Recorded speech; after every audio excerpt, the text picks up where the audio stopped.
안녕하세요. 반갑습니다.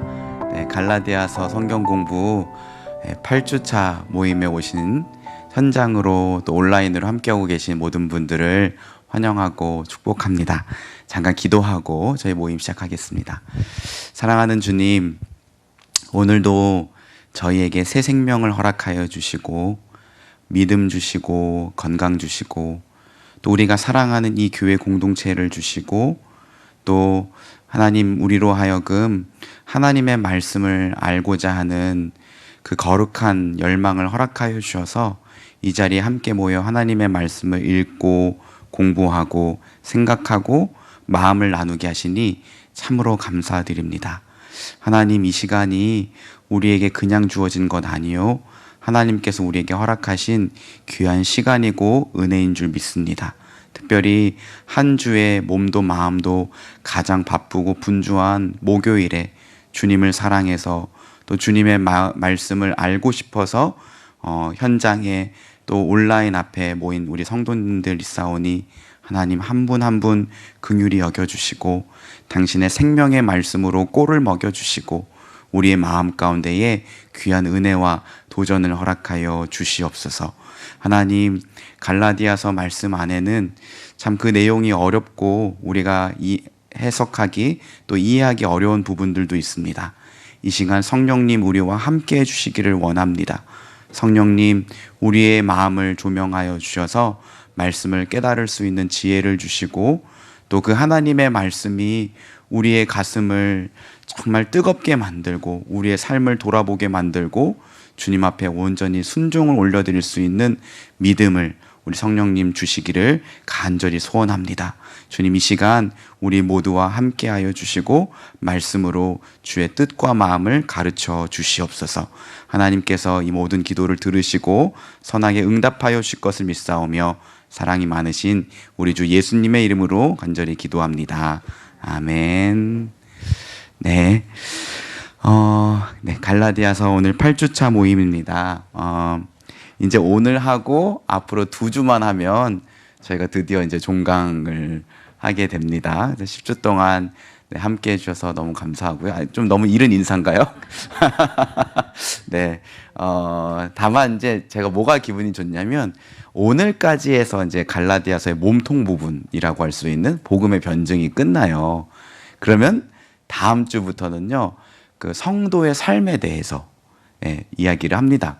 굉장히 교훈적이고 또 직관적이고 실천적인 내용들이 있기 때문에 더 쉽게 이해할 수 있고 또 우리 삶에 잘 적용해 볼 수 있고 우리 마음에 도전을 주는 내용들이 있습니다.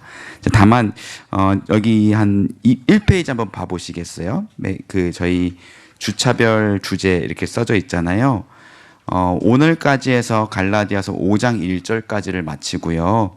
근데 5장 6장도 사실은 적은 분량은 아닙니다. 근데 그래도 5장 한 번, 6장 한 번으로 이렇게 좀 중요한 부분만 이렇게 해서 저희가 진도를 나가려고 해요. 근데 5장 나머지 부분들은 제가 읽으면서 간단하게 또 6장 나머지 부분들도 그런 식으로 설명을 해드리려고 합니다. 네. 그래서 이제 오늘 종노릇 하는 습관을 끊어버리라. 갈라디아서 4장 8절에서 5장 1절까지 본문이 깁니다. 본문이 긴데요. 그동안 저희가 그래도 쭉 공부해온 내용들 안에서 쉽게 이해할 수 있는 부분들이니까요. 잘 따라와 주시면 감사할 것 같습니다. 자, 그러면 늘 그렇듯 저희 처음에 말씀 읽고 시작했잖아요. 지난주 어떤 집사님이 그래도 이 앞에 말씀 읽는 것도 좋다고 말씀해 주시더라고요. 왜 그러시냐 그랬더니 10주면 갈라디아서만 10번 읽는 거 아니냐. 네. 그러니까 그런 의미가 있었군요 하고 제가 용기를 얻었습니다. 저희 갈라디아서의 큰 주제 3가지, 사도권의 변호, 참된 복음의 변증, 성도의 삶. 네, 그중에 사도권의 변호는 1장 1절에서 5절까지는 인사말, 특별히 은혜와 평강이 너희에게 있기를 원하노라, 그 내용을 다뤘었고요. 네, 1장 6절에서 10절은 다른 복음에 대한 경고라고 했죠. 교회를 교란하게 만들고 그리스도의 복음을 변질시키고 너희를 은혜 가운데에서 부르신 이를 떠나게 만드는 그 다른 복음. 그러니까 갈라디아서를 쓰게 된 직접적인 동기라고도 할 수 있을 것 같아요. 자, 그리고 1장 11절에서 24절은 바울이 참 사도인 이유에 대해서, 그러니까 쉽게 말하면 바울이 어떻게 해서 사도가 되었는가, 이 내용인데, 바울은 그리스도의 계시를 받았다. 사람과 의논하지 않았다. 그래서 예루살렘에 올라갔지만 사도들과 교제할 시간이 많지 않았다. 이런 내용들을 이제 이야기를 했고요. 2장 1절에서 10절은 복음의 확증을 다루고 있습니다. 그래서 예루살렘 회의 기억나시죠? 거기에서 우리가 잘 아는 기라성 같은 야고보, 요한, 베드로 사도들을 만나서 사사로이 내가 이방에 전하는 복음을 설명해 줬어. 근데 그들이 듣고 그것에 대해서 의무를 더하지 않았어 라는 건 뭡니까? 바울이 전한 복음이 맞다라고 그 예루살렘 교회 사도들도 인정해 줬다는 거예요. 그리고 그 중에 어떤 한 사건이 있었죠. 바울이 올라갈 때 바나바와 디도를 데려갔는데 디도가 헬라스 사람이었잖아요. 어떤 사람이 이 사람도 할례를 받아야 된다. 근데 바울이 받지 못하게 했어요. 그 이유를 복음의 진리를 지키기 위해서, 너에게 전해주기 위해서 내가 싸웠다. 이렇게 이야기를 하는 내용을 봤습니다. 자, 다음은 이제 2장 11절부터 21절까지는요. 2장 11절부터는 이제 몸통의 부분이라고 할 수 있죠. 참된 복음에 대한 변증. 그래서 2장 11절에서 21절까지는 이신칭의의 복음. 특별히 2장 16절이 갈라디아서 어떤 교리적인 면에서는 가장 핵심 말씀이라고 할 수 있어요. 2장 16절. 우리가 행함으로 하나님 앞에 의롭다함을 받을 수는 있는 것이 아니라 믿음으로 의롭다함을 받는 것이다. 그러면서 이제 재미있는 사건을 하나 얘기해 주죠. 안디옥에서 베드로 사도가 같이 이방인들과 밥 먹고 있다가 예루살렘에서 정통파 유대인들이 오니까 도망친 사건. 그걸 두고 외식. 외식은 사람들 앞에 자기를 의롭게 보이려는 말과 행동이라고 했습니다. 특별히 바울이 한 가지를 더 들어서 베드로 사도를 꾸짖었는데 그것이 바로 복음의 진리를 지키지 않았다. 그러니까 여러분 이런 말씀을 보면 우리도 복음의 진리를 지키기 위해서 정말로 힘써야 되는 것 같아요.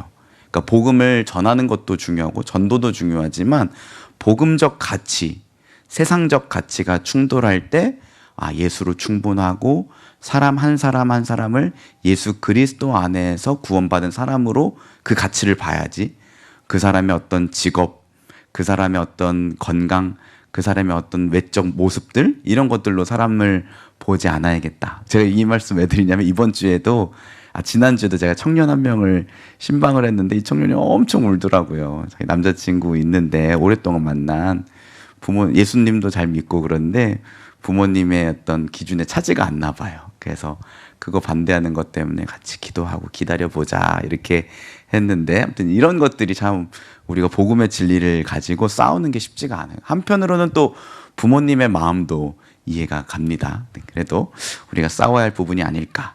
자, 그리고 오직 믿음으로 의롭다함을 받는다. 2장 16절에 대해서 이렇게 요약을 되어 있고요. 자, 그 다음에는 복음을 변증할 때 한 가지 예를 들어서 변증하는데 그게 뭐냐면 성령이었죠. 성령을 누구로 인해 무엇으로 받았는가. 이 말이 왜 갑자기 튀어났냐면 이제 이스라엘이 다 멸망당하고 에스겔 선지자 또는 예레미야 선지자 그 마지막 멸망 그리고 포로기 때 선지자들을 통해서 하나님이 새로운 언약을 주셨어요. 내가 너희를 버린 게 아니야. 내가 너희와 새로운 언약을 맺고 그때는 너희가 계속해서 율법을 지키는데 실패했으니까 그때는 내가 나의 영, 성령을 보내줄게. 그리고 나의 아들 그리스도가 오면 너희를 내게로 인도할 거야. 이런 비슷한 예언들을 수도 없이 많이 했어요. 그러면서 이스라엘 백성들은 그때부터 그리스도, 메시아를 기다리기 시작합니다. 근데 그때 기준이 뭐냐면 성령을 받는다. 그러니까 성령을 무엇으로 받았느냐를 생각해 보면 우리가 믿음으로 의롭다함을 받는 것이냐 율법을 지키는 것이냐 이걸 분명히 알 수가 있죠. 근데 성령을 누구로 인해 받았습니까? 예수 그리스도를 인해. 그리고 무엇으로 받았어요? 믿음입니까? 행함입니까? 믿음. 그렇죠? 그러면서 또 하나 변증의 예로 든 게 아브라함의 믿음. 봐라. 아브라함도 믿음으로 구원받았지 않냐. 그렇죠? 행위로 의로울 수 없는 이유에 대해서도 설명을 했어요. 자, 그 다음에는요. 3장 15절에서 25절은 그러면 율법이 아니라고 자꾸 말하니까 율법은 도대체 무엇이냐라고 생각할 만한 사람들을 위해서 이렇게 설명을 해줍니다. 그래서 율법이 언약을 폐기하지 못함. 이게 무슨 말이냐면 아브라함의 예를 드는 거죠. 아브라함은 하나님이 약속하셨어요. 나의 백성이라고. 그때가 먼저 있었고 그 후에 시내산에서 율법을 받기까지 몇 년이 흘렀냐면 430년이요. 그러면 후에 받은 그 율법이 그 언약을 폐할 수 있냐 없냐? 그러면서 사람들 사이에 계약을 얘기하죠. 야, 계약할 때도 먼저 한 계약이 나중에 한 계약이 먼저 한 계약을 폐기할 수 없잖아. 그러면서 율법이 언약을 폐기하지 못함 이렇게 얘기를 했고요. 율법은 무엇이냐? 그러면서 두 가지 기능을 성경에서 얘기했죠. 너희가 범법함으로 죄를 지니까 무엇이 잘못된 것인고 옳은 것인지 가르쳐줘서 죄를 짓지 않게 하려고. 그 다음에 모든 사람을 정죄 아래에 두게 하려고. 네. 근데 사실은 그냥 너 죽어 이렇게 해서 주신 건 아니고 그 정죄받음으로 인해서 우리로 하여금 누구에게 가게 만들려고? 예수 그리스도께로. 그래서 율법은 무슨 교사라고 합니까? 초등교사. 예수님께로 우리를 인도해주는 초등교사다. 이렇게 했습니다. 자, 3장 26절에서 4장 7절까지는 종이 아닌 아들로 부름받았다라는 지난주의 내용 기억나시나요? 그래서 우리는 예수와 합하여 세례를 받았고 그런 우리들은 예수 그리스도로 옷을 입었다. 그러면서 옷 입는다는 게 무슨 의미일까라고 했을 때는 가장 큰 기능은 뭐냐면 신분의 기능이죠. 옷을 보고 그 사람의 신분 아는 것처럼 우리는 예수 그리스도로 옷 입은 그리스도인들이다. 그래서 그리스도인에 대해서 설명을 했었던 거 기억나시죠? 헬라어로 크리스티아노스라고 하는데 크리스토스, 그리스도 플러스 이아노스는 바보, 모모쟁이, 예수님에 대해서 맨날 얘기하고 예수님 예배하고 예수님 전하는 사람들이라고 해서 이방 사람들이 비아냥거리는 말로 붙여줬던 이름인데 그것이 성도들에게는 영광스러운 이름이 됐죠. 그래서 우리도 사실은 예수쟁이라는 이름을 들어야 된다. 네, 이런 얘기를 했었던 거 기억이 나고요. 그 다음에 하나님이 우리에게 예수 그리스도의 영, 즉 아들의 영을 주셨기 때문에 우리는 하나님을 무서워하는 종이 아니라 아빠, 아버지라고 부르는 아들이야, 딸이야 라는 내용을 또 가르쳐 줬습니다. 자, 사실 이런 것들이 다 뭐냐면 이게 예수 그리스도의 복음이 진짜 복음이라는 증거예요. 왜냐하면 복음이 뭡니까? 기쁜 소식이잖아요. 복된 소식이잖아요. 우리를 종이 되게 만드는 건 복음이 될 수 있습니까? 없죠. 우리에게 자유를 주기 때문에 그것을 뭐라고 하는 거예요? 복음이다 라고 하는 거죠. 자, 그리고 오늘 내용은 이제 마지막 이 몸통 부분을 마지막 마치면서 어떻게 보면 바울 사도가 막 높아심에 의해서 또 한 번 못을 박는 내용이라고 생각하면 돼요. 야, 그러니까 너희는 종이 아니라 아들이고 딸이고 자유인이야. 그러니까 종의 멍에를 매지 말라. 오늘 5장 1절이 사실은 마지막 그 끝부분이거든요. 근데 끝부분이 종의 멍에를 매지 말라 이런 내용으로 끝납니다. 그러니까 다시 한번 정리를 합니다. 초등학문으로 돌아가지 말라. 여기다 설명을 할게요. 그리고 야, 나는 이제 바울이 어떻게 보면 결단을 해요. 나는 너희가 다시 이제 처음으로 돌아갔는데 다시 너희 안에 예수 그리스도의 형상을 이루기 위해 해산의 수고를 아끼지 않겠다 다짐하는 내용도 나옵니다. 그리고 마지막으로 한 번 더. 그러니까 되게 바울 사도도 얼마나 이 갈라디아 교회 성도들을 향해서 높아심과 걱정하는 마음, 애타는 마음이 있었는지 모르겠어요. 지금까지 사실 다 설명했던 내용이거든요. 마지막으로 한 번 더 그러면서 근데 사실 그래서 한 번 더 설명하기 우리한테는 어려워. 그러니까 사실은 부모님들도 자녀한테 높아지면 한 번 더 할 때 그 마지막에 한마디를 안 하는 게 오히려 쉬울 수도 있는데 그렇죠, 부모님 마음이. 근데 이 마지막에 설명한 게 어려워요. 뭐냐면 하갈과 사라를 비유를 들어요. 그러면서 하갈은 율법, 사라는 언약 또는 복음 이렇게 해가지고 너희는 하갈의 자녀가 아니라 사라의 자녀야. 즉 종의 자녀가 아니라 자유인의 자녀야. 이런 내용으로 이렇게 마무리를 하게 됩니다.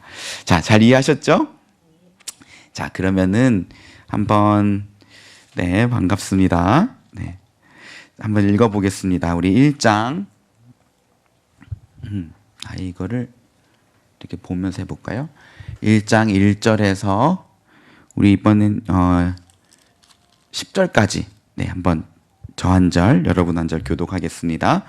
사람들에게서 난 것도 아니요 사람으로 말미암은 것도 아니요 오직 예수 그리스도와 그를 죽은 자 가운데서 살리신 하나님 아버지로 말미암아 사도된 바울은 함께 있는 모든 형제와 더불어 갈라디아 여러 교회들에게 우리 하나님 아버지와 주 예수 그리스도로부터 은혜와 평강이 있기를 원하노라.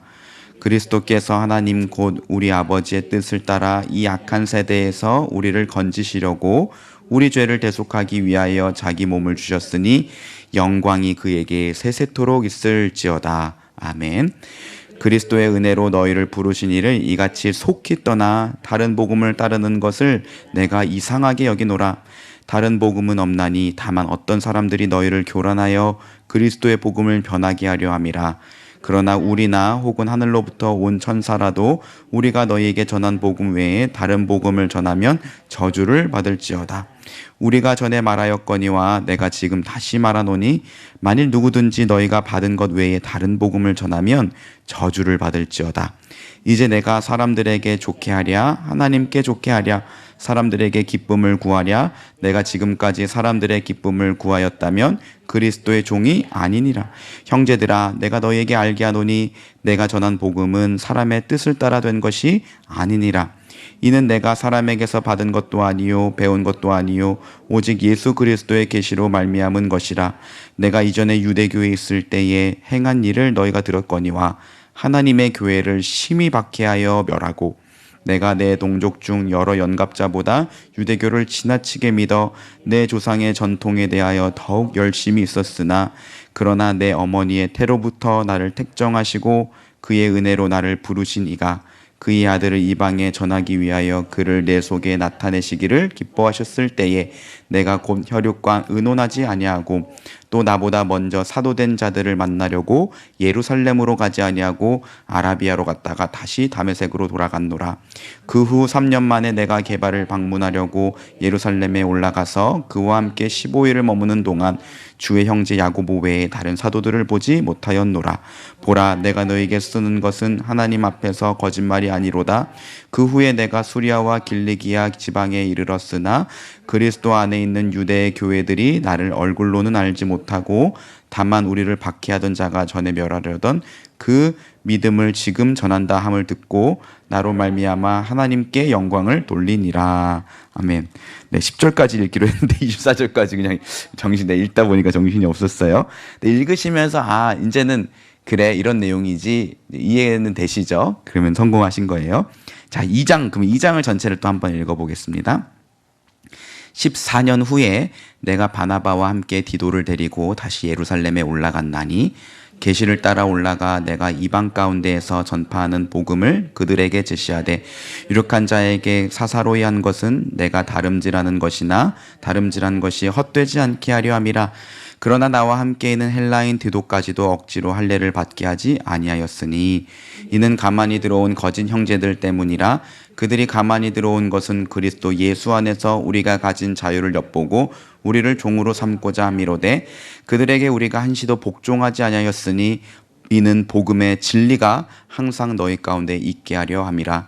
유력하다는 이들 중에 본래 어떤 이들이든지 내게 상관이 없으며 하나님은 사람을 외모로 취하지 아니하시나니 저 유력한 이들은 내게 의무를 더하여 준 것이 없고 도리어 그들은 내가 무할례자에게 복음 전함을 맡은 것이 베드로가 할례자에게 맡음과 같은 것을 보았고 베드로에게 역사하사 그를 할례자의 사도로 삼으시니가 또한 내게 역사하사 나를 이방인의 사도로 삼으셨느니라. 또 기둥같이 여기는 야고보와 게바와 요한도 내게 주신 은혜를 알므로 나와 바나바에게 친교의 약수를 하였으니 우리는 이방인에게로 그들은 할례자에게로 가게 하려 함이라. 다만 우리에게 가난한 자들을 기억하도록 부탁하였으니 이것은 나도 본래부터 힘써 행하여 왔노라. 게바가 안디옥에 이르렀을 때에 책망받을 일이 있기로 내가 그를 대면하여 책망하였노라. 야고보에게서 온 어떤 이들이 이르기 전에 게바가 이방인과 함께 먹다가 그들이 오매 그가 할례자들을 두려워하여 떠나 물러가매 남은 유대인들도 그와 같이 외식함으로 바나바도 그들의 외식에 유혹되었느니라. 그러므로 나는 그들이 복음의 진리를 따라 바르게 행하지 아니함을 보고 모든 자 앞에서 게바에게 이르되 내가 유대인으로서 이방인을 따르고 유대인답게 살지 아니하면서 어찌하여 억지로 이방인을 유대인답게 살게 하려 하느냐 하였노라. 우리는 본래 유대인이요 이방 죄인이 아니로되 사람이 의롭게 되는 것은 율법의 행위로 말미암음이 아니요 오직 예수 그리스도를 믿음으로 말미암는 줄 알므로 우리도 그리스도 예수를 믿나니 이는 우리가 율법의 행위로서가 아니고 그리스도를 믿음으로써 의롭다함을 얻으려 함이라. 율법의 행위로서는 의롭다함을 얻을 육체가 없느니라. 만일 우리가 그리스도 안에서 의롭게 되려 하다가 죄인으로 드러나면 그리스도께서 죄를 짓게 하는 자나 결코 그럴 수 없느니라. 만일 내가 헐었던 것을 다시 세우면 내가 나를 범법한 자로 만드는 것이라. 내가 율법으로 말미암아 율법에 대하여 죽었나니 이는 하나님에 대하여 살려 함이라. 내가 그리스도와 함께 십자가에 못 박혔나니 그런즉 이제는 내가 사는 것이 아니요 오직 내 안에 그리스도께서 사시는 것이라. 이제 내가 육체 가운데 사는 것은 나를 사랑하사 나를 위하여 자기 자신을 버리신 하나님의 아들을 믿는 믿음 안에서 사는 것이라. 내가 하나님의 은혜를 패하지 아니하노니 만일 의롭게 되는 것이 율법으로 말미암으면 그리스도께서 헛되이 죽으셨느니라. 아멘. 자, 이제 3장 읽겠습니다. 어리석도다 갈라디아 사람들아, 예수 그리스도께서 십자가에 못 박히신 것이 너희 눈앞에 밝히 보이거늘 누가 너희를 꾀더냐. 내가 너희에게서 다만 이것을 알려하노니 너희가 성령을 받은 것이 율법의 행위로냐 혹은 듣고 믿음으로냐. 너희가 이같이 어리석으냐. 성령으로 시작하였다가 이제는 육체로 마치겠느냐. 너희가 이같이 많은 괴로움을 헛되이 받았느냐. 과연 헛되냐. 너희에게 성령을 주시고 너희 가운데서 능력을 행하시는 이의 일이 율법의 행위에서냐 혹은 듣고 믿음에서냐. 아브라함이 하나님을 믿음에 그것을 그에게 의로 정하셨다함과 같으니라. 그런즉 믿음으로 말미암은 자들은 아브라함의 자손인 줄 알지어다. 또 하나님이 이방을 믿음으로 말미암아 의로 정하실 것을 성경이 미리 알고 먼저 아브라함에게 복음을 전하되 모든 이방인이 너로 말미암아 복을 받으리라 하였느니라. 그러므로 믿음으로 말미암는 자는 믿음이 있는 아브라함과 함께 복을 받느니라. 무릇 율법의 행위에 속한 자들은 저주 아래에 있나니 기록된 바 누구든지 율법책에 기록된 대로 모든 일을 항상 행하지 아니하는 자는 저주 아래에 있는 자라 하였음이라. 또 하나님 앞에서 아무도 율법으로 말미암아 의롭게 되지 못할 것이 분명하니 이는 의인은 믿음으로 살리라 하였음이라. 율법은 믿음에서 난 것이 아니니 율법을 행하는 자는 그 가운데서 살리라 하였느니라. 그리스도께서 우리를 위하여 저주를 받은 바 되사 율법의 저주에서 우리를 속량하셨으니 기록된 바 나무에 달린 자마다 저주 아래 있는 자라 하였음이라. 이는 그리스도 예수 안에서 아브라함의 복이 이방인에게 미치게 하고 또 우리로 하여금 믿음으로 말미암아 성령의 약속을 받게 하려 함이라. 형제들아, 내가 사람의 예대로 말하노니 사람의 언약이라도 정한 후에는 아무도 패하거나 더하거나 하지 못하느니라. 이 약속들은 아브라함과 그 자손들에게 말씀하신 것인데 여럿을 가리켜 그 자손들이라 하지 아니하시고 오직 한 사람을 가리켜 내 자손이라 하셨으니 곧 그리스도라. 내가 이것을 말하노니 하나님께서 미리 정하신 언약을 430년 후에 생긴 율법이 패하지 못하고 그 약속을 헛되게 하지 못하리라. 만일 그 유업이 율법에서 난 것이면 약속에서 난 것이 아니리라. 그러나 하나님의 약속으로 말미암아 아브라함에게 주신 것이라. 그런즉 율법은 무엇이냐? 범법함으로 더하여진 것이라. 천사들을 통하여 한 중보자의 손으로 베푸신 것인데 약속하신 자손이 오시기까지 있을 것이라. 그 중보자는 한 편만 위한 자가 아니나 하나님은 한 분이시니라. 그러면 율법이 하나님의 약속들과 반대되는 것이냐? 결코 그럴 수 없느니라. 만일 능히 살게 하는 율법을 주셨더라면 의가 반드시 율법으로 말미암았으리라. 그러나 성경이 모든 것을 죄 아래 가두었으니 이는 예수 그리스도를 믿음으로 말미암는 약속을 믿는 자들에게 주려 함이라. 믿음이 오기 전에 우리는 율법 아래에 매인 바 되고 계시될 믿음의 때까지 갇혔느니라. 이같이 율법이 우리를 그리스도께로 인도하는 초등교사가 되어 우리로 하여금 믿음으로 말미암아 의롭다함을 얻게 하려 함이라. 믿음이 온 후로는 우리가 초등교사 아래 있지 아니하도다. 너희가 다 믿음으로 말미암아 그리스도 예수 안에서 하나님의 아들이 되었으니 누구든지 그리스도와 합하기 위하여 세례를 받은 자는 그리스도로 옷 입었느니라. 너희는 유대인이나 헬라인이나 종이나 자유인이나 남자나 여자냐 다 그리스도 예수 안에서 하나이니라. 너희가 그리스도의 것이면 곧 아브라함의 자손이요 약속대로 유업을 이을 자니라. 저희 7절까지만 읽겠습니다. 내가 또 말하노니 유업을 이을 자가 모든 것의 주인이나 어렸을 동안에는 종과 다름없어서 그 아버지가 정한 때까지 후견인과 청지기 아래에 있나니 이와 같이 우리도 어렸을 때에 이 세상의 초등학문 아래에 있어서 종노릇하였더니 때가 참에 하나님이 그 아들을 보내사 여자에게서 나게 하시고 율법 아래에 나게 하신 것은 율법 아래에 있는 자들을 속량하시고 우리로 아들의 명분을 얻게 하려 하심이라. 너희가 아들임으로 하나님이 그 아들의 형상을 우리 마음 가운데에 보내사 아빠 아버지라 부르게 하셨느니라. 같이 읽겠습니다.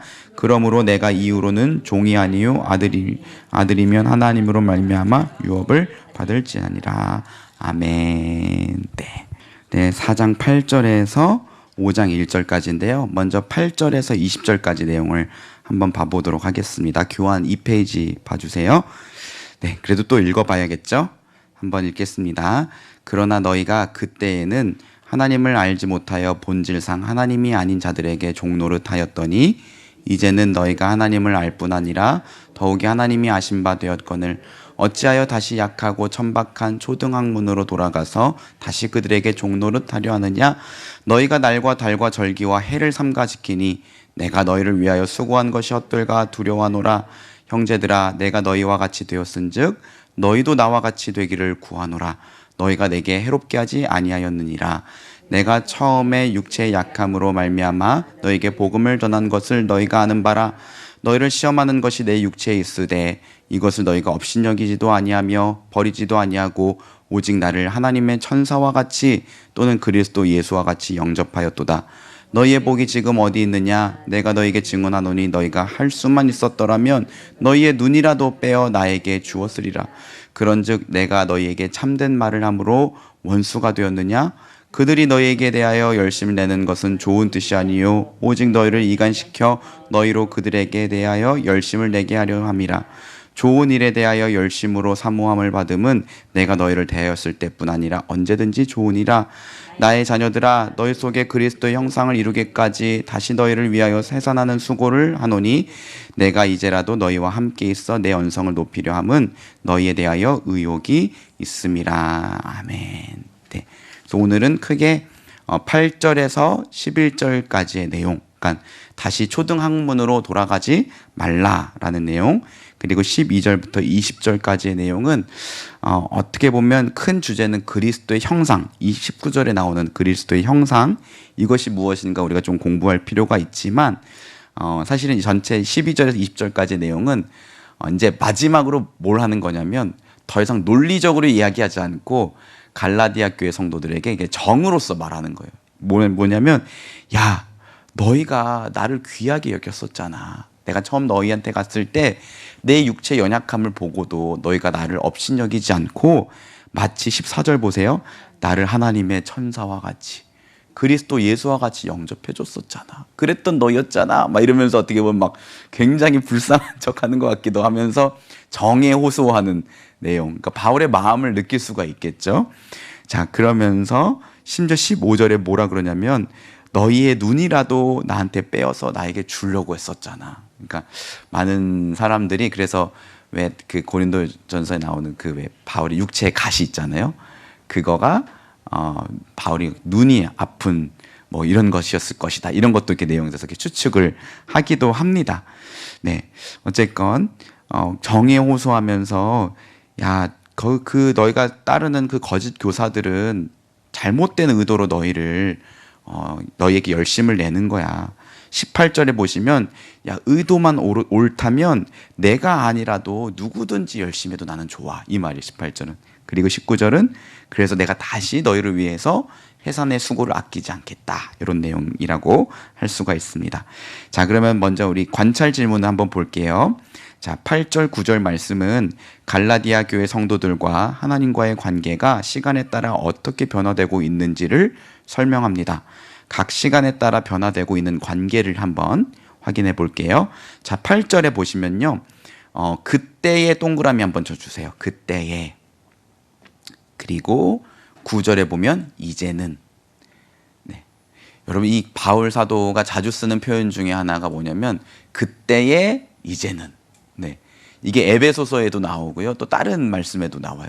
그때의 너희는 그랬으나 이제는 그리스도 안에서 이런 사람이 되었다. 이런 표현들이 굉장히 많이 나와요. 그리고 이것이 우리도 이 말씀을 읽으면서 더 이상 우리는 죄와 육체 정욕에 시키는 대로 예전에는 그때는 그랬지만 이제는 그런 사람이 아니구나 라는 것을 분명히 할 필요가 있습니다. 자, 그때는 어떤 사람들이었습니까? 갈라디아 교회 성도들은 하나님을 알지 못함, 그리고 하나님 아닌 자들에게 종노릇. 아마 여기선 하나님 아닌 자들은 우상들을 말하는 거겠죠. 그렇죠? 우상들 또는 우상 종교의 어떤 종교적 규례, 율법 이런 것들에 매여서 종노릇하는 자였잖아. 네. 그런데 이제는 뭡니까? 하나님을 알고, 그리고 더욱이 하나님이 아신 바. 네, 요거 너무 감동적인 것 같아요. 우리가 하나님 알 뿐만이 아니라 하나님이 우리를 아신대요. 나중에 이제 천국 가면 내가 너 알아. 내가 너 고생한 거, 내가 너 수고하는 거 알아. 그 따뜻하게 안아주실 때 우리 마음 가운데 얼마나 아마 감격의 눈물이 흐르지 않을까요? 그때 되면 네, 그럴 것이라고 생각이 듭니다. 근데 여러분 특별히 거기 옆에다가 쓰시고 나서 예수 그리스도 이렇게 적어주세요. 예수 그리스도. 이게 무슨 말이냐면요, 우리가 아는 하나님은요 정확히 알아야 되는데 예수 그리스도 안에서 아는 하나님이에요. 예수님이 뭐라고 했죠? 내가 곧 길이요 진리요 생명이니 나로 말미암지 않고는 아버지께로 올 자가 없느니라. 그러니까 여러분, 하나님에 대해서 뭐 나름대로 추측과 고민과 사상을 만들어낼 수 있지만 우리가 우리 하나님은 어떤 분이야? 라는 거를 가장 정확하게 알려주는 기준이 뭐냐면 예수 그리스도예요. 뭐냐면 우리를 사랑하셔서 우리를 구원하시기 위해 당신의 하나뿐인 아들 예수 그리스도를 이 땅 가운데 보내시고 십자가에 못 박게 죽게 하신 그 하나님, 우리는 그 하나님을 믿고 있는 거죠. 그냥 막 천둥과 지진과 불을 내리고 막 잘하면 복을 주고 이런 막연한 하나님이 아니라 자기 하나뿐인 아들을 보내주신 그 하나님. 그래서 우리가 아는 하나님, 또 우리를 아시는 하나님은요 예수 그리스도를 보내주신 하나님이시다. 네, 이렇게 생각해야 됩니다. 자, 그 다음에 그런데 또 다시도 동그라미 해주시겠어요? 9절 중간쯤에 다시 약하고 어디로 돌아가요? 천박한 초등 학문으로 돌아간대요. 그래서 그때 이제 다시. 네. 그때 이제 다시. 자, 19절에도 다시 한번 동그라미 쳐주세요. 네.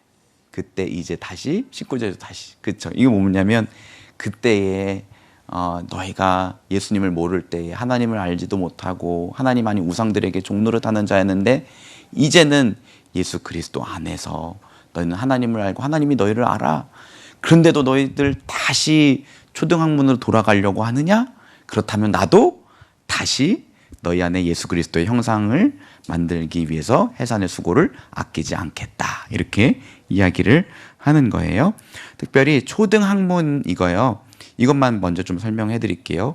이 초등학문이 좀 해석이 어려운 것 중에 하나예요. 앞에서 말하는 그 초등교사, 그래서 율법 이렇게 바로 이어지지는 않아요. 사실은 초등학문이요 헬라어로 스토케이아라는 건데요. 이 스토케이아는 원리라는 뜻이래요. 그러니까 사실 이 스토케이아는 이 초등학문 대신에 직역해서 단어를 넣는다면 원리, 다시 약하고 천박한 원리로 돌아가느냐 이렇게 말하는데 그 헬라인들에게 늘 고민이 있었죠. 이 세상은 무엇으로 이루어져 있는가?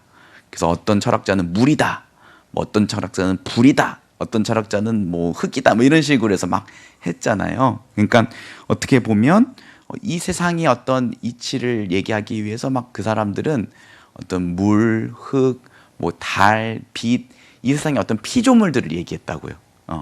근데 이게 뭐와 율법과 접점이 닿아 있냐면 율법에는 자 10절 보세요. 너희가 날과 달과 절기와 해. 여기서 날은 안식일을 얘기하고 달은 뭐 월삭, 그죠? 매월 첫째 날, 그죠? 그 다음에 절기는 뭐가 있겠어요? 유월절, 뭐 초막절 이런 것들이 있겠죠? 그 다음에 해, 신년. 그러니까 날과 달과 절기를 지키는 게 마치 이게 결국은 해와 달의 움직임에 따라서 정해지는 것들이잖아요. 그러니까 이것이 꼭 이방 사람들이 생각하는 어떤 해와 달과 절기와 이 세상의 원리, 그런 것들에 막 숭배하고 찬양하고 예배하는 그런 행태와 닮아 있지 않느냐. 그러니까 너희가 율법으로 돌아가는 것이 마치 그런 원리로 돌아가는 것이다. 초등학문으로 돌아가는 것이다. 라고 이렇게 얘기를 하고 있는 거예요. 이해되신가요? 네네. 자, 2번. 바울 사도는 갈라디아 교회 성도들을 향하여 무엇을 권면합니까? 12절 보시면 내가 너희와 같이 되었은즉 너희도 나와 같이 되기를 구하노라. 네, 그렇죠? 자, 요거에 대해서도 이따 다시 한번 설명을 해드리는데, 여기 앞부분 내가 너희와 같이 되었은즉, 바울이 갈라디아 교회 성도들처럼 됐대. 이게 무슨 말일까라고 했을 때 우리 고린도전서 한번 보시겠어요? 이게 이제 바울이 자주 쓰는 표현이긴 한데요. 한 사람이라도 구원하기 위하여, 네, 바울이 어떤 수고를 했냐면요. 네, 18절, 9장 18절.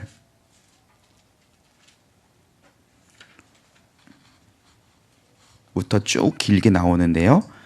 자, 제가 읽어드릴게요.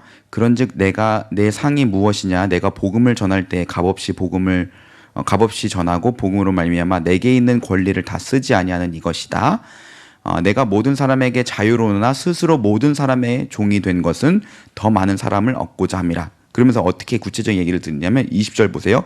유대인들에게는 유대인들 같이 되고, 그렇죠? 율법 아래에 있는 자들에게는 율법 아래 있는 자들에게는 내가 율법 아래 있지 아니하나 율법 아래 있는 자 같이 되고. 그러니까 이게 무슨 말이냐면 유대인들을 전도할 때는 바울이 이제 율법에서 자유함을 얻었잖아요. 그렇지만 그들 앞에서 막 돼지고기 먹고 뭐 모르겠어요. 그렇지 않는지 모르겠지만 돼지고기 막 율법의 그 많은 것들을 막 행동으로 보이지 않았다라는 거죠. 할 수 있지만. 이해되시죠? 자, 21절. 율법 없는 자에게는 내가 하나님께는 율법 없는 자가 아니요 도리어 그리스도의 율법 아래 있는 자이나 율법 없는 자 같이 된 것은 율법 없는 자들을 얻고자 함이라. 약한 자들에게 내가 약한 자와 같이 된 것은 약한 자들을 얻고자 함이요 내가 여러 사람에게 여러 모양이 된 것은 아무쪼록 몇 사람이라도 구원하고자 함이니. 그러니까 이게 보세요. 12절, 오늘 본문 12절에 형제들아 내가 너희와 같이, 내가 마치 너희처럼 다가갔잖아. 마치 이런 거 같아요. 약간 뭐 청년부 사역자도 그렇지만 중고등부 사역자들은 좀 팬시해야 되잖아요. 막 아저씨 같으면 애들이 별로 안 좋아하잖아요. 약간 옷도 멋있게 입고, 그리고 막 중등부 같은 경우는 욕도 잘해야 된대요. 그래서 야 따라 웃기진 소리 하지 마 막 이러면서 욕하면 좋아해요, 걔네들은. 그래서 저는 이해가 안 돼요. 왜 욕을 하면 좋아하는 걸까? 그 세대가 어려운 세대인데 마치 그런 모습이 되는 거. 예수님이 우리를 구원하시기 위해서 우리와 같은 모습으로 오신 거. 네, 이런 거라고 할 수 있습니다. 자, 3번. 자, 읽어보겠습니다. 거짓 교사들이 갈라디아 교회 성도들을 향하여 열심을 냈던 이유와 바울이 갈라디아 교회 성도들을 위해 해산의 수고를 아끼지 않는다는 이유는 무엇입니까? 자, 거짓 교사들 17절 보세요. 그들이 열심을 냈던 목적은 뭐였어요? 네, 이간질하고 또 하나 너희로 그들에게 대하여 열심을 내게 하려 함이라. 그러니까 결국 거짓 교사들의 목적은 뭐냐면 이렇게 패를 나누고 너는 이제 내 편 이제부터, 그리고 그 사람은 따라가지 마. 넌 나한테 충성해. 우리 사람들 가운데도 그런 사람들 꼭 있잖아요. 그렇죠? 거짓 교사들도 열심을 내긴 열심을 냈어요. 근데 그들의 목적은 자기들한테 충성하게 하려고. 근데 바울은 19절 볼까요? 너희 속에 그리스도의 형상을 이루기까지. 그러니까 바울은 진짜 욕심이 없던 사람이었어. 나를 몇 명이 따르든 이게 중요한 게 아니라 그들이 진짜 예수님을 만나느냐, 예수님 안에 있느냐, 이것이 목적이었고, 이것이 참 교사와 거짓 교사를 가르는 중요한 기준인 것 같아요. 특별히 목장을 섬기시는 우리 목자 목녀분들 또는 권사님, 장로님들, 이렇게 중직에 있는 분들, 목회자들도 마찬가지죠. 결국 이 성도들로 하여금 누구에 대하여 열심을 내게 만드느냐, 예수님인가 아니면 나에겐가. 네, 이건 굉장히 다른 것 같아요. 자, 한번 요거 하나만 하고 우리 잠깐 쉬었다 가겠습니다. 자, 본문 연구하기 3페이지 봐주세요. 네, 복음은 4장 전체적인 내용은요, 복음으로부터 주어지는 자유입니다. 네, 다시 한번 좀 확인할게요. 복음이 우리에게 자유를 주죠. 복음이 주는 자유. 첫 번째가 뭘까요? 죄책. 더 이상 예수님이 우리를 대신해서 십자가에 죽으셨기 때문에 우리가 받을 죄책이 남아지지 않죠. 또한 죄의 지배. 그래서 여러분, 우리는요, 죄가 시키는 대로 하지 않을 수 있는 자유를 얻었어요. 죄를 안 지을 수 있다는 건 아니에요. 그러나 적어도 계속해서 죄가 시키는 대로 하지 않고 하나님의 말씀을 따라 살아야겠다 결단하고 돌아설 수 있는 자유가 주어졌다고요. 그러니까 더 이상 죄의 노예가 아니라는 거죠. 두 번째는 율법의 예속. 맞습니다. 예속. 그러니까 쉽게 말해 이 율법은 예수님을 예표했던 것이고 예수님이 성취할 것이었기 때문에 이제는 더 이상 우리가 꼭 율법을 지켜야 할 의무들이 남아 있습니까? 없습니까? 없어요. 그래서 우리는 이 성경 말씀을 더 이상 율법이라고 하지 않는다고 했죠. 너 지난주에 율법 읽었어? 이렇게 하는 사람 없잖아요. 뭐라고 해요? 말씀이라고 하죠. 법으로서 지키는 게 아니에요. 자, 3번. 여기는 쓰지 않았지만 하나님 자녀로서의 자유. 그러니까 우리는 뭐가 아닙니까? 종이 아니에요. 하나님을 아빠, 아버지라고 부를 수 있는 이게 복음, 예수님 안에서 우리에게 주어지는 세 가지 자유예요. 그러니까 이 자유를 우리가 정말로 잘 누릴 필요가 있습니다. 근데 이것을 이루기 위해서 예수님이 피를 흘리셨잖아요. 그렇죠? 그렇다면 이 자유에 대한 확신도 중요하고요. 또 한 가지는 그 자유를 방종으로 삼아서는 안 되겠죠. 더 이상 나한테 죄책이 없네? 누구든지 자백하면 그는 미쁘시고 의로우사 우리를 모든 불의에서 깨끗게 하신다고 하셨어. 죄 짓고 회개하면 되지. 이렇게 생각하는 사람은요, 어떻게 보면 뻔뻔한 거고 그 사람의 믿음을 좀 점검해 볼 필요가 있는 거예요. 그렇죠? 그래서 확신 가운데 거하지만 방종에 치우쳐서는 안 됩니다. 자, 두 번째 문단 보세요. 갈라디아 교회 성도들은 거짓 교사들에게 미혹되어 제사와 관련된 날, 달, 절기, 해를 지켰습니다. 이것들은 그리스도를 예표하거나 그리스도께서 성취하실 뭐에 불과했습니까? 그림자. 그렇죠? 그러니까 율법은 결국은 누구를 향해 가게 만드는 수단이 되는 거예요? 네, 그리스도. 그렇죠? 여기 그리스도가 실체라면 여기는 뭐예요? 그림자. 그림자가 중요합니까? 실체가 중요합니까? 실체가 중요하죠. 그죠? 실체가 오기 전까지는 그림자 빛 안에서 실체를 바라봤겠지만 실체가 왔을 때는 더 이상 이 그림자에 머무면 됩니까? 안 됩니까? 안 돼요. 그래서 이제 제가 마지막으로 말씀 구절을 좀 확증해드리고 이거 적어놓고 앞으로 헷갈리지 않으셨으면 좋겠어요. 첫 번째, 골로새서 2장 16절 17절. 저 지난번에 어떤 분이 그러시더라고요. 제가 이렇게 설명하고 나서 진짜로 안상홍 증인회 하나님의 교회 6월절 지켜야 한 이렇게 하는 분이 찾아오셨는데 그때 이 말씀이 생각나셨다고 하셔서 되게 뿌듯했는데 골로새서 2장 16절 17절 에빌골이죠.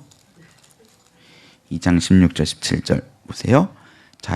제가 읽어보겠습니다. 그러므로 먹고 마시는 것과 절기나 초하루나 안식일을 이유로 누구든지 너희를 비판하지 못하게 하라. 더 이상 이거 아무것도 아니야. 이것들은 장래의 일의 그림자이나 몸은 그리스도의 것이니라. 그러면 절기, 유월절 이런 거, 안식일, 네, 제7일 안식교도 있고요. 네, 그럼 사실 이 말씀을 제대로 받지 못한 거죠. 그렇죠? 자, 히브리서 10장. 이것도 하나 적어주세요. 히브리서 10장.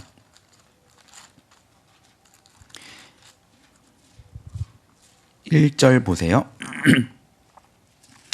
1절.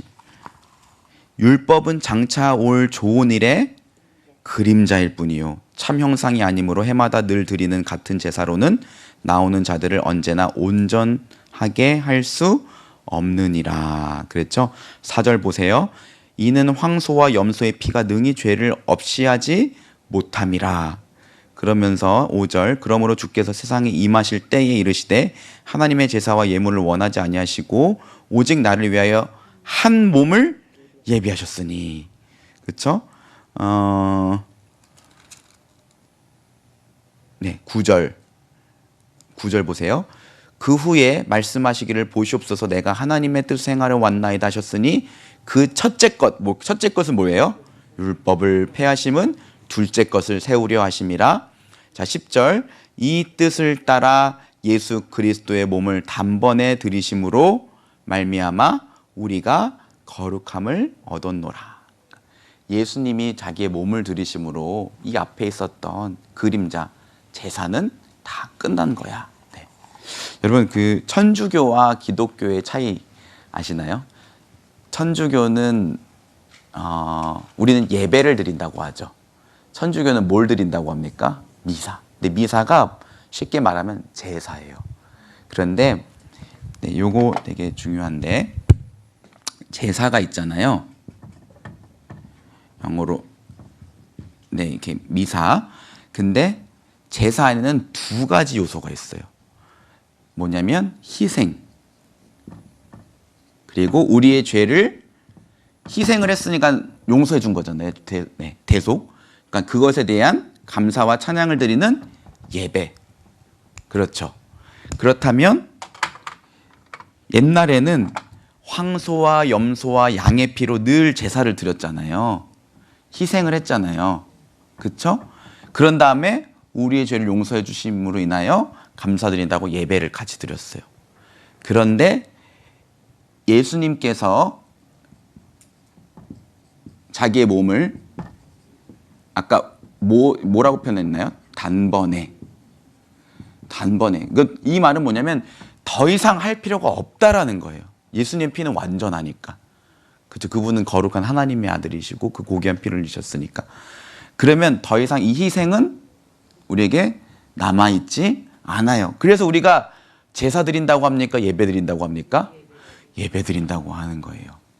그래서 늘 우리 예배는 예수 그리스도 안에서 우리를 용서하시고 하나님의 자녀로 받아주심으로 인하여 기뻐하고 감사하고 찬양하는 것. 그게 뭐예요? 예배가 되는 거예요. 그렇다면 우리는 제사 드린다고 하는 게 맞습니까? 예배 드린다고 하는 게 맞습니까? 예배 드리는 게 맞는 거죠. 그렇죠? 그래서 천주교는 사실은 매번 예수님을 죽였다 살렸다 하는 거예요. 그건 잘못된 거죠. 예배를 드리는 게 맞습니다. 자, 그래서 제가 이제 마지막으로 확인시켜 드린 건 율법이나 이런 것들은 다 그림자일 뿐이다.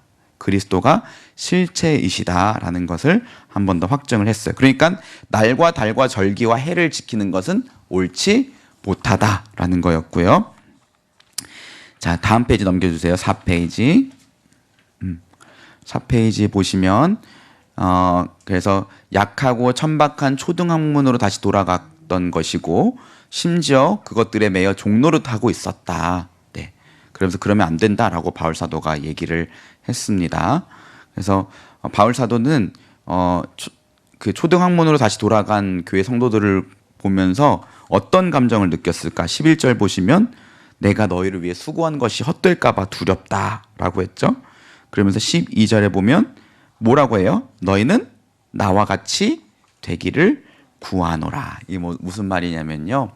갈라디아 교회 성도들의 어떤 영적인 상태를 진단한 거예요. 야, 너희가 다시 쉽게 말해서 다시 어린 수준으로 돌아가는구나. 신앙이 우리는 점점 매일마다 뭐가 돼야 돼요? 업그레이드가 돼야 돼요. 그런데 뭐가 된 거예요? 갈라디아 교회 성도들은 다운그레이드가 된 거예요. 이것을 두고 걱정하고 고민했어요. 자, 우리는 여기 중에 아무도 내 신앙이 지금 다운그레이드 되고 있다고 생각하는 분은 없죠. 솔직히 다운그레이드 정도까지는 아니지. 내가 업그레이드는 아니어도 다 그렇게 생각하시잖아요. 근데 제가 봤을 땐 그런 것 같아요. 내가 그리스도 안에서 자라가기를 막 노력하고 애쓰고 멈추는 순간 사실은 그거는 서서히 쇠퇴하고 있는 거예요. 후퇴하고 있는 거예요. 아무것도 안 하면 우리 신앙이 그대로 유지됩니까? 아니죠. 네. 그래서 사실은 끊임없이 말씀 보고 예배 자리로 가고 기도하고 해야죠. 아무것도 안 한 상태로 나 죄도 안 짓고 가만히 있었어. 그러면 성령 충만합니까? 그건 아닌 거거든요. 그래서 사실은 우리는 날마다 영적으로 좀 성장하기를 굉장히 소원은 그 갈망, 영적인 성장에 대한 목표가 있어야 되는 거예요. 말씀을 또 보면요, 얼마나 영적으로 성장하기를 많이 얘기하는지 모르겠어요. 자, 베드로전서 2장 2절 보세요. 갓난 아기들 같이 순전하고 신령한 젖을 사모하라. 젖을 사모하라. 그러니까 신령한 은혜, 하나님의 은혜를 사모하라. 은혜에 대한 사모. 우리 예배했지만 예배 나갈 때도 뭐에 대한 사모가 있어야 돼요? 은혜에 대한 사모. 아, 오늘도 왔구나. 오늘도 또 목사님이 또 했던 말 또 하겠구나. 뭐 이런 말고, 그죠? 은혜에 대한 사모함을 가지고 나가는 게 굉장히 중요합니다. 특별히 저는 이제 저희 넷째가 이제 100일 좀 지났잖아요. 새벽에 배고프면 얼마나 우는지 몰라요. 그냥 아주 똥이나 오줌이 이렇게 있을 때는 가만히 있다가 좀 꾸물꾸물거리기도 하거든요. 근데 배고플 때는 못 참더라고요. 아, 이게 젖을 사모하는 아이의 모습이구나. 우리 안에 이런 모습들이 있었으면 좋겠고. 자, 18절. 우리 주 곧 구주 예수 그리스도의 은혜와 그를 아는 지식에서 자라가라. 근데 이 자라가라가요, 현재형 시제 명령법으로 되어 있어요. 헬라어에서는요, 현재형으로 되어 있다는 거는요, 지속 반복하라라는 뜻이에요. 그러니까 나 이만이면 충분해. 할 거 다 했어. 봉사도 다 해봤고 성경 공부 다 했어. 뭐 전폭 5단계까지 다 이제 할 게 없어. 좀 쉬자. 이것만큼 교만한 거 없는 것 같아요. 왜냐면요, 하나님이 우주보다 크신 분이잖아요. 우리가 하나님을 얼마나 알 수 있다고, 충분하다고 말할 수 있겠습니까? 알면 알수록, 그렇죠? 우리 중에 바울보다 하나님 많이 안 사람 있을까요? 바울은 계시를 받았던 사람이잖아요. 그러나 그의 어떤 지혜의 어떤 크신 영광, 능력에 대해서 늘 감탄하는 바울을 보게 됩니다. 자, 때가 오래되었으므로 너희가 마땅히 선생이 되었을 터인데, 네, 이것도 우리가 잘 아는 말씀이고요. 자, 여기 에베소서 4장 13절, 네, 별표 한번 쳐주세요.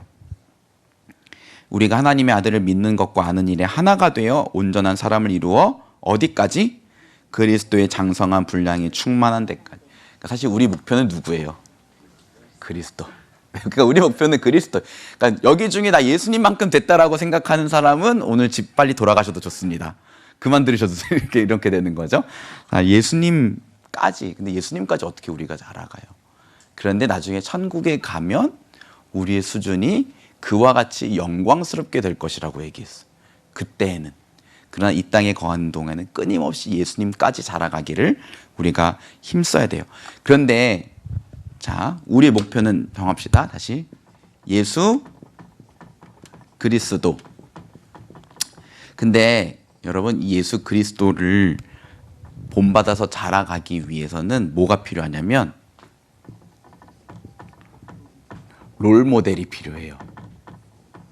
왜냐하면 우리의 신앙은 사람과 사람 사이의 인격을 타고 전해지는 것 같아요.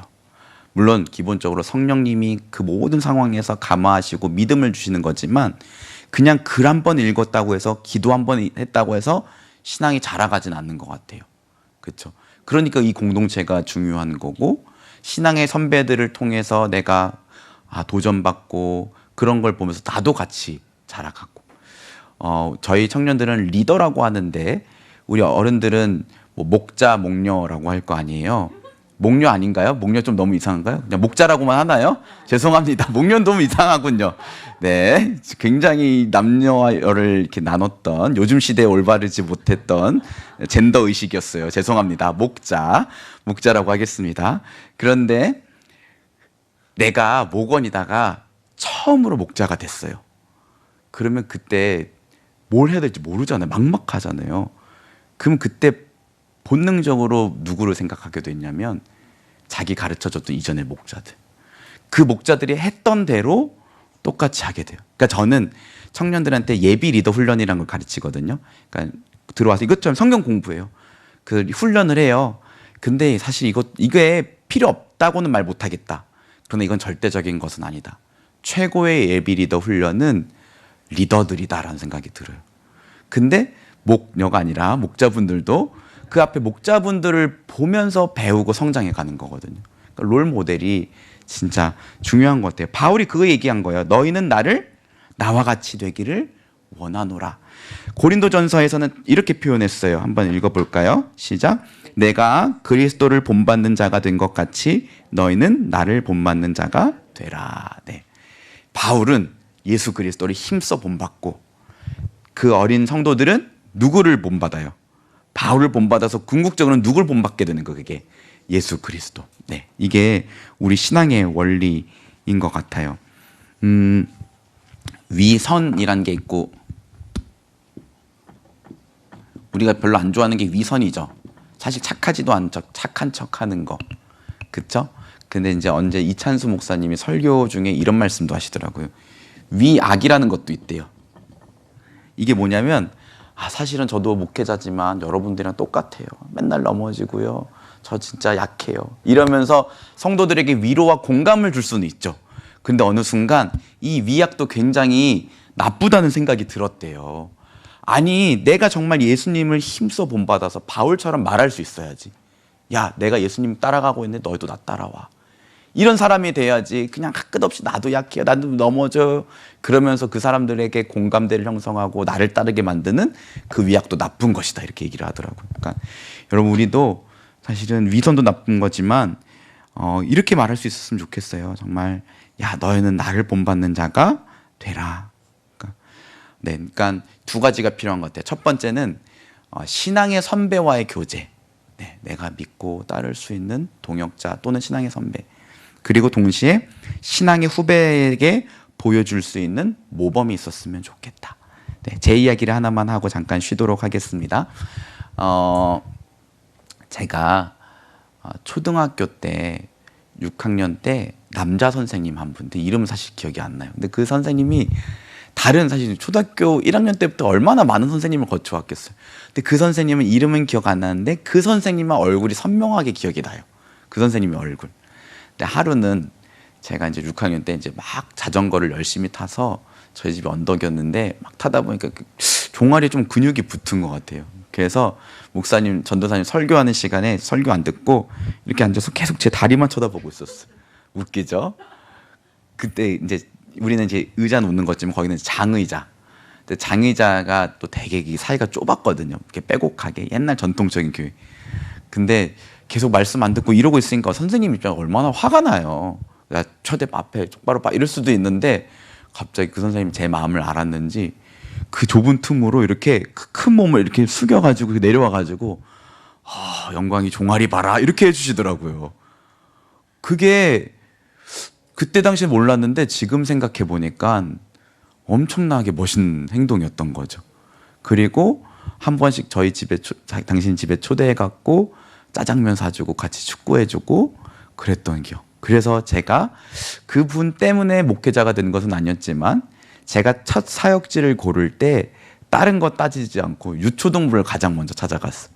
유초등부 구한다. 그거 보고 거기 딱 지원했는데 거기서 저는 사실은 우리 교회 오기 전까지 유초등부 7년 사역했었거든요. 막 머리 쓰고 얘들아 이거 많이 했었는데 지금 하라 그러면 못하겠습니다. 근데 항상 그때 제가 나중에 아이들을 대할 때도 그 선생님이 머릿속에 많이 떠올라서 그 선생님처럼 행동을 하려고 노력했던 기억이 나요. 그러니까 신앙의 롤모델이 정말로 중요하다. 우리 주변에 그런 롤모델이 있었으면 좋겠고 우리가 그런 롤모델이 되면 좋겠다라는 생각이 듭니다. 자, 나눔 질문 잠깐만 읽고 마치겠습니다. 첫 번째, 참된 믿음을 가지고 있는 사람이라면 영적인 목마름을 가지고 자기의 믿음이 성장하기를 바랍니다. 내가 영적으로 성숙해지는 것을 막는 초등학문은 무엇입니까? 다시 어린 쪽으로 자꾸 돌아가게 만드는 요소를 말하는 거예요. 자, 나눔 질문 2번. 본받고 싶은 신앙의 멘토, 믿음의 선배가 있습니까? 그분의 어떤 점이 본받고 싶습니까? 네, 쉬는 시간 동안에 잠깐 이렇게 나눠주시면 또 이후에 나누도록 하겠습니다.